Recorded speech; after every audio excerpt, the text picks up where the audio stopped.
Hello everyone, my self Reema Gupta. Welcome to Reema coaching classes. तो हमने first video जो आपको पढ़ाया था, फर्स्ट वीडियो में the fundamental unit of life में वो क्या होती है, वो होती है सेल। और सेल की हमने आपको डेफिनेशन क्लियर कर दी थी और सेल डिस्कवरी पढ़ाई थी। तो आज हम क्या पढ़ने वाले हैं? आज हम पढ़ने वाले हैं सेल थ्योरी। सेल थ्योरी किसने दी थी? वो दी थी शिल्डन और स्वान, दो साइंटिस्ट थे, उन्होंने सेल थ्योरी दी थी। जो शिल्डन थे वो एक बॉटनिस्ट थे। शिल्डन जो थे वो एक बॉटनिस्ट थे। बॉटनिस्ट उसने कहते हैं जो प्लांट्स के बारे में स्टडी करते हैं, उनको कहते हैं बॉटनिस्ट। और जो श्वान थे वो थे एक जूलॉजिस्ट। जूलॉजिस्ट उन्हें कहते हैं जो एनिमल्स के बारे में स्टडी करते हैं। तो जो एम शिल्डन थे वो 1838 में आए थे और उन्होंने क्या किया था, उन्होंने प्लांट टिश्यू को स्टडी किया था और उन्होंने अपना फर्स्ट स्टेटमेंट दिया था सेल थ्योरी के बारे में। तो वो स्टेटमेंट क्या था? वो था all plants are aggregates of individual cells which are fully independent. यानी कि जितने भी प्लांट्स होते हैं वो सेल के बने हुए होते हैं और वो फुल्ली इंडिपेंडेंट होते हैं।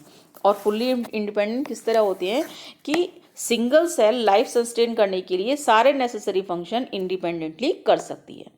जितने भी फंक्शन है वो इंडिपेंडेंटली कर सकती है। ठीक है, तो इसलिए क्या हो गया, वो फुल्ली इंडिपेंडेंट हो गए। तो उसके बाद में कौन से साइंटिस्ट आए थे? उसके बाद में साइंटिस्ट आए थे टी श्वान। वो आए थे 1839 में। Reported that all animal tissues are made up of cells. तो ये टी श्वान थे वो एक जूलॉजिस्ट थे, उन्होंने एनिमल टिश्यू के बारे में स्टडी किया। तो उन्होंने स्टेटमेंट दिया था कि जितने भी एनिमल्स होते हैं वो सेल के बने होते हैं। जितने भी एनिमल्स होते हैं वो किसके बने होते हैं? सेल के बने होते हैं। उन्होंने किसको स्टडी किया था? उन्होंने किया था एनिमल टिश्यू को। तो उन्होंने जब ये स्टडी की उसके बाद में इन्होंने सेल थ्योरी दी, दोनों ने मिलकर। और सेल थ्योरी क्या थी वो हमारी? वो थी all organism are composed of one or more sales. जितने भी ऑर्गेनिज्म होते हैं या तो वो यूनिसेलुलर होते हैं या वो मल्टी सेलुलर होते हैं, लेकिन बने वो सेल के ही होते हैं। ठीक है। सेकेंड स्टेटमेंट क्या दिया था? Cell are basic unit of organisation of all organism. यानी कि जितने भी हमारे पूरे जो हम जिस एनवायरनमेंट में एग्जिस्ट करते हैं वहाँ पे जितने भी ऑर्गेनिज्म हैं, लिविंग ऑर्गेनिज्म हैं, वो किसके बने होते हैं? सेल के बने होते हैं। तो उन्होंने स्टेटमेंट दिया था cells are the basic structural and functional unit of life. Clear है आपको? उसके बाद में क्या हुआ था कि मैंने जब आपको एक चार्ट दिखाया था, चार्ट मैंने आपको दिखाया था, उसमें मैंने आपको दिखाया था ना एक चार्ट, उसमें ये मैंने आपको साइंटिस्ट बताए थे जो उनका नाम क्या था? विर्च्यू। विर्च्यू किस में आए थे? 1855 में आए थे। तो 1855 में जो आए थे तो इन्होंने क्या किया था? इन्होंने हमारी जो सेल थ्योरी थी उस सेल थ्योरी में क्या कहा था उन्होंने? Cells arise only by division in previously existing cell. यानी कि जितने भी सेल्स जो नए ऑर्गेनिज्म बनेंगे वो पहले से जो एनवायरनमेंट में एग्जिस्ट कर रहे हैं सेल उनसे ही बनेंगे। कोई भी सेल या कोई भी ऑर्गेनिज्म अपने आप डेवलप नहीं हो सकती, जबकि जो भी सेल पहले से एग्जिस्ट करती है उससे ही नई सेल बनेगी। तो जो हमारी सेल थ्योरी है वो किस किस ने दी थी? सेल थ्योरी दी थी हमारी जो तीन साइंटिस्ट हैं, ये शिल्डन और स्वान और विर्च्यू। इन तीनों ने मिलके, जिन्होंने विर्च्यू ने ये वाला स्टेटमेंट दिया, तो इन तीनों ने मिलके हमारी क्या दी? Cell theory. तो आपके एग्जाम में 2 नंबर में क्वेश्चन आ जाता है कि सेल थ्योरी किसने दी और कब दी। तो आपको ये क्लियर है ना कि कब दी? और हम स्टार्ट करते हैं आपकी एनसीईआरटी की बुक से। तो जो मैंने आपको बताया कि ये जो आपका पूरा टेबल था ना, जो मैंने आपको टेबल बना के दिया, वो पूरा का पूरा ये आपको क्लियर हो गया होगा। इसमें आपकी सेल थ्योरी भी आ गई और ये भी आ गया कि कौन सी चीज़ किसने कब डिस्कवर की। अब आपको कोई कंफ्यूजन नहीं होगा। ठीक है, तो हम स्टार्ट करते हैं अब यहाँ से।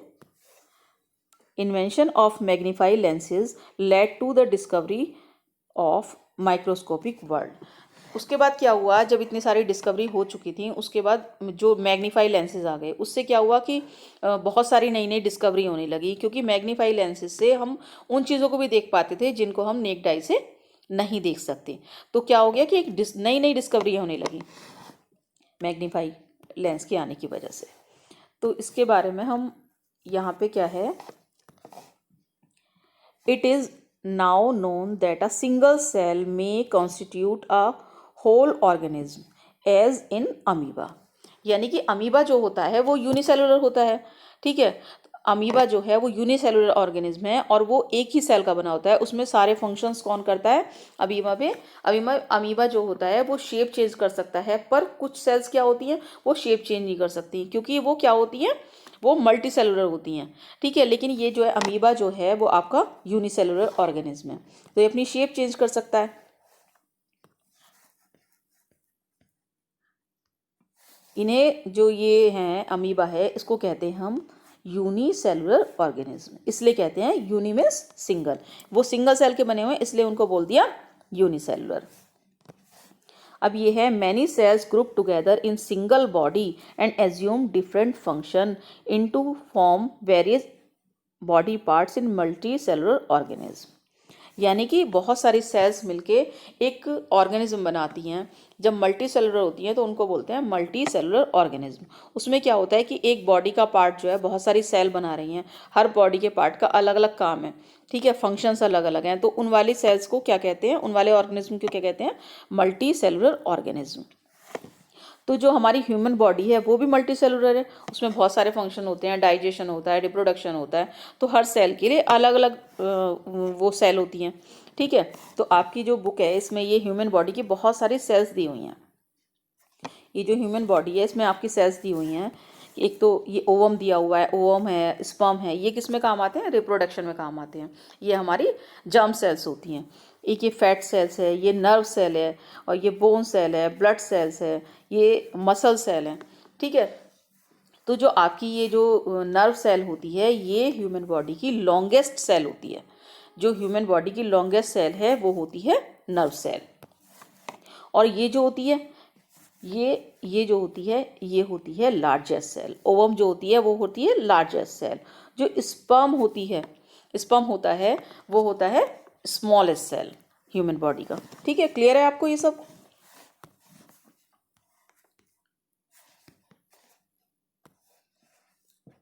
The shape and the size of cell are related to specific function they perform। जो जितनी भी सेल्स होती हैं उसमें क्या होता है कि हर सेल का स्पेसिफिक फंक्शन होता है, उसी के हिसाब से उनकी शेप होती है, उनका साइज होता है, ठीक है ना। Some cells like amoeba have changing shape. ये अपनी शेप चेंज कर सकता है अमीबा।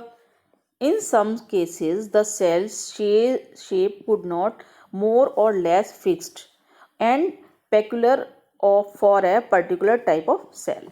जैसे कि बहुत सारी सेल्स होती हैं वो अपनी शेप चेंज कर सकती हैं, लेकिन थोड़ा बहुत। जैसे कि हमारी नर्व सेल जो होती हैं वो उनकी शेप जो होती है बहुत टिपिकल होती है, ठीक है, उनकी शेप चेंज नहीं होती लाइफ टाइम, एक ही जैसी चेंज होती है। यदि थोड़ा बहुत चेंज आता है वो हमारी ग्रोथ के हिसाब से, कि थोड़ी बहुत ग्रोथ हुई है तो थोड़ा वो शेप उनका जो वो साइज में थोड़ी बड़ी हो जाएंगी, लेकिन शेप उनका एक जैसा ही रहता है। Each living cells has the capacity to perform certain basic function. जो भी कोई भी एक सिंगल सेल है उसका स्पेसिफिक फंक्शन होता है, उसके हिसाब से उनका साइज होता है, वो हर काम को इंडिपेंडेंटली कर सकती हैं। जैसे कि आप ये ले लो कि आपकी ह्यूमन बॉडी है, ठीक है, ह्यूमन बीइंग जो होते हैं वो क्या होते हैं? मल्टी सेलुलर होते हैं। तो उसमें क्या होता है कि हर बॉडी पार्ट में जो सेल बनाती हैं, बहुत सारी सेल मिलके एक पार्ट को बनाती हैं, बॉडी पार्ट को बनाती हैं, तो उसका फंक्शंस भी अलग होता है। जैसे कि आप ये लो कि जो बॉडी होती है आपकी, उसमें आपके क्या होता है कि मसल सेल होती हैं, तो वो क्या करती हैं, वो कॉन्ट्रैक्ट करती हैं और रिलैक्स करती हैं। तो उससे क्या होता है, रिलैक्स करने से मूवमेंट होता है आपकी बॉडी में, ठीक है। जैसे स्टमक होता है, स्टमक में क्या होता है, डाइजेस्टिव सिस्टम का जो काम करती हैं स्टमक में, वो क्या करती हैं, सेल करती हैं, वो स्पेसिफिक सेल होती हैं। ऐसे ही आपकी स्पर्म सेल हैं, अभी मैंने आपको दिखाया ऊपर आपके डायग्राम में बनी हुई थी। स्पर्म सेल जो होती हैं, एग सेल होती हैं, वो जर्म सेल्स होती हैं, और वो क्या करती हैं, रिप्रोडक्शन का काम करती हैं। तो हर सेल का अपना अलग काम होता है। जैसे कि आपका जो है human body has the heart to pump blood. जो आपकी ह्यूमन बॉडी में जो हार्ट होता है वो क्या काम करता है, ब्लड को पंप करने का काम होता है। इसका मतलब ये पूरा ये दिया हुआ है कि जो भी मल्टी सेलुलर ऑर्गेनिज्म होते हैं उसमें हर सेल का काम बटा हुआ होता है, ठीक है ना। सबके काम बटे हुए हैं कि उसको उसी हिसाब से काम करना है। सबके काम बटे हुए हैं जितने भी सारे ऑर्गेनिज्म हैं। तो आपका ये जो मैं समझा रही हूँ आपको बुक से ही आपको समझ में आ गया होगा, यूनिसेलुलर और मल्टी सेलुलर। तो मैंने आपके लिए ना एक चार्ट बना के रखा है, एक टेबल बना के रखा है। उसको आप ना एग्जाम में यदि आएगा आपके क्वेश्चन की डिफरेंशिएट बिटवीन यूनिसेलुलर और मल्टी सेलुलर, तो आप ये जो आपको मैंने टेबल बनाया हुआ है आप उसको लिखना, तो आपको मार्क्स अच्छे मिलेंगे, क्योंकि इसमें अलग अलग हर चीज़ अलग अलग लिखी हुई है करेक्टरिस्टिक कि क्या डिफरेंस है यूनिसेलुलर और मल्टी सेलुलर में। तो फर्स्ट से स्टार्ट करते हैं। These organism consist of single cell. जो यूनिसेलुलर होते हैं वो सिंगल सेल के बने होते हैं। ये तो आपको पता चल गया ना कि सिंगल सेल के हैं, यूनि मीन्स सिंगल, तो सिंगल सेल के बने हुए तो यूनिसेलुलर हो गए। और जो मल्टी सेलुलर होते हैं वो होते हैं these organism consist of large number of cell. ये बहुत सारे सेल मिलके जो एक ऑर्गेनिज्म बनाते हैं उसको बोलते हैं मल्टी सेलुलर। ठीक है। All activities are perform by a single cell. जितनी भी एक्टिविटी होती हैं, चाहे वो मूवमेंट हो, रिप्रोडक्शन हो, डाइजेशन हो, सारे काम कौन करती है? एक सिंगल सेल करती है। जबकि इसमें ऐसा नहीं होता है। A single cell can perform one or few activities. इसमें क्या होता है कि हर सेल का काम बटा हुआ होता है। एक जो सिंगल सेल है वो बहुत सारे फंक्शन भी कर सकती है और एक पर्टिकुलर किसी एक काम को भी कर सकती है। अगला हमारा है there is no division of labour, यानी कि इसमें किसी का भी काम बटा नहीं होता। मैंने आपको बताया ना, जब यूनिसेलुलर एक सेल है उसको ही सारे काम करने हैं, ठीक है, तो इसमें डिवीजन ऑफ लेबर नहीं होता। जबकि मल्टी सेलुलर ऑर्गेनिज्म में क्या होता है? Cells are specialised to perform different functions so that there is division of labour. हर सेल का स्पेशलाइज्ड काम होता है कि उसको ये काम करना है। तो इसमें क्या होता है? मल्टी सेलुलर ऑर्गेनिज्म में डिवीजन ऑफ लेबर होता है, सबका काम बटा हुआ होता है। A single cell divide itself to produce, ठीक है, जो एक सिंगल सेल है वो ही रिप्रोडक्शन का काम कर रही है। तो इसके लिए ये नहीं कि स्पेसिफिक अलग अलग सेल होंगी कि वो अलग अलग काम करेंगी। जैसे कि मैंने आपको समझाया ना कि सिंगल सेल, इसमें क्या होता है, सिंगल सेल में सब सारे काम उसको ही करने हैं। जैसे कि मैं आपको एक एग्जांपल की तरह समझाती हूँ। जैसे कि एक आपका अमीबा है।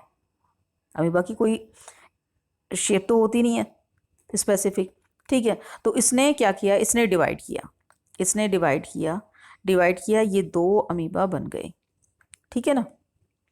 तो ये अकेली जो सेल है यही रिप्रोडक्शन का काम कर रही है। जबकि इनमें ऐसा नहीं होता। इनमें क्या होता है कि only some cells are germ cells take parts in reproduction. Reproduction में कौन सेल्स काम करती हैं? वो करती हैं जर्म सेल। जर्म सेल कौन सी होती हैं? जैसे ओवम होता है, स्पर्म होता है, ये होती हैं जर्म सेल्स। और जो बची हुई सेल्स होती हैं उनको बोलते हैं सोमेटिक सेल्स। जितनी भी सेल और रिमेनिंग होती हैं उनको बोलते हैं सोमेटिक सेल्स, ठीक है। They have short life span. उनका जो लाइफ पीरियड होता है ना वो बहुत कम होता है। जैसे कि मैंने अमीबा का आपका वो बनाया ना कि अमीबा ने रिप्रोडक्शन किया, 2 सेल्स बना दी, ठीक है। तो ये वाली जो पहले वाली सेल है ये खत्म हो जाएगी। इसकी लाइफ इतनी होती है कि जब ये रिप्रोडक्शन करेगी तो जो पहले से एक्सिस्ट सेल है वो खत्म हो जाएगी। उसका लाइफ टाइम का जो पीरियड होता है ना, लाइफ टाइम जो लाइफ होती है, लाइफ का पीरियड होता है, वो सिर्फ इतना ही होता है कि रिप्रोडक्शन के टाइम वो खत्म हो जाएगी। जबकि इनमें ऐसा नहीं होता है। इनमें ये होता है कि लाइफ पीरियड बहुत ज़्यादा लंबा होता है। और इसके एग्जाम्पल क्या है? यूनिसेलुलर के एमीबा है, पैरामीशियम है, ठीक है। और जो मल्टी सेलुलर हैं वो हैं मैनी प्लांट्स हैं, एनिमल्स हैं, ठीक है ना। तो अब आपको मैंने ये समझा दिया है। अब आपको जो भी कोई कंफ्यूजन है वो आप कमेंट बॉक्स में जाके मुझे पूछ सकते हैं। अगली वीडियो में उन सबको मैं क्लियर करूंगी, ठीक है। और अगले जो वीडियो होगी उसमें हम नया टॉपिक स्टार्ट करेंगे इसी लेसन से है, ठीक है ना। तब तक के लिए बाय।